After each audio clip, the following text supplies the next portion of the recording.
আজকে আমরা দেখাবো use to, to be use to, get use to এর ব্যবহার। আমরা পাই বিভিন্ন প্রতিযোগিতামূলক পরীক্ষাগুলোতে দেখি এই ধরনের প্রশ্নগুলো পরীক্ষায় আসতে, আর এই উত্তরগুলো সহজেই দেওয়া যাবে তখনই যখন আমাদের এর সম্পর্কে স্বচ্ছ ধারণা থাকে। আমরা কখন ইউজ টু ব্যবহার করব বা ইউজ টু বা টু বি ইউজ টু বা গেট ইউজ টু পরে আমরা কোন ভার্বটা ব্যবহার করব বা ভার্বের কোন রূপটা আমরা ব্যবহার করব বা কিভাবে ব্যবহার করব সেই সম্পর্কে আমাদের ধারণা থাকতে হবে।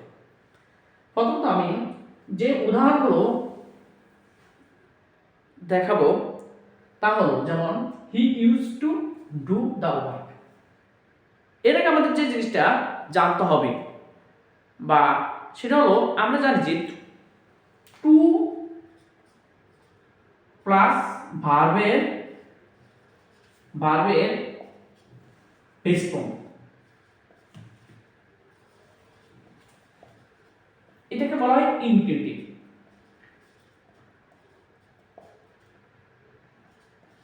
টু প্লাস ভার্বের বেস ফর্ম, অর্থাৎ টু এর পরে ভার্বের বেস ফর্ম বসে, এই ধারণাটা আমাদেরকে জানতে হবে। আর ভার্বের বেস ফর্ম বলতে আমরা যেটা বুঝি, সাধারণভাবে ভার্বের চারটা রূপ থাকে।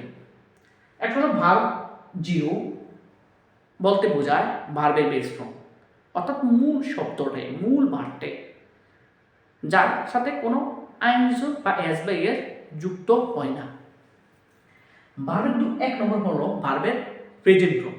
আমরা অনেক সময় শিক্ষার্থীরা দেখি বা প্রায় ভার্ব জিরো, ভার্বের বেস ফর্ম এবং ভার্বের প্রেজেন্ট ফর্ম একই মনে করে, কিন্তু এখানে মৌলিক একটা পার্থক্য আছে, যে ভার্বের বেস ফর্ম এবং ভার্বের প্রেজেন্ট ফর্ম এক না, দুইটি আলাদা।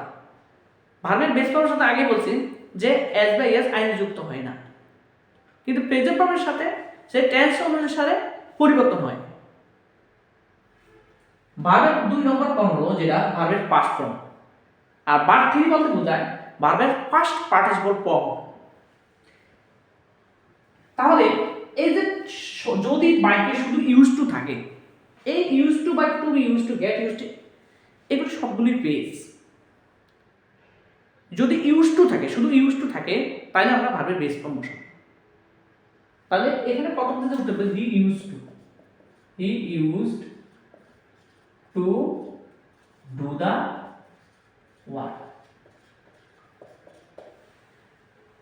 আর টু বি ইউজ টু থাকলে আমরা আগে জানি বা আমরা জানি টু বি বলতে বোঝায় সাধারণত অক্সিলারি ভার্বটাকে বোঝায়। টু বি বার হচ্ছে auxiliary verb. To be verb বলতে am, is, are, was, were, be, এগুলো হচ্ছে টু বি ভার্ব। এই যখন ওয়াজ ওয়ার থাকবে তারপর ইউজ টু থাকবে, তখন আমরা ভার্বের বেস ফর্মের সাথে আইন যোগ করব। অর্থাৎ আবার বলতেছি, যখন আমরা টু বি ভার্ব থাকবে তারপর ইউজ টু থাকবে, তখন এটা একটা প্রেজ হিসেবে বসবে, তখন এটা এরপরে আমরা মূল ভার্বের সাথে আইন যুক্ত করব। তাহলে এখানে আছে হি use to play football, he was use to, এখানে আমরা কি এই প্লে মূল ভার্ব, এই ভার্বের সাথে আমরা আইন যুক্ত করব, প্লেইং ফুটবল। তেমনি ভাবে হি গট ইউজ টু একটা ফ্রেজ, যদি এরকম থাকে তাও মূল ভার্বের সাথে কি আমরা আইন যুক্ত করব। তাহলে he got used to reading the daily style. সবাইকে ধন্যবাদ।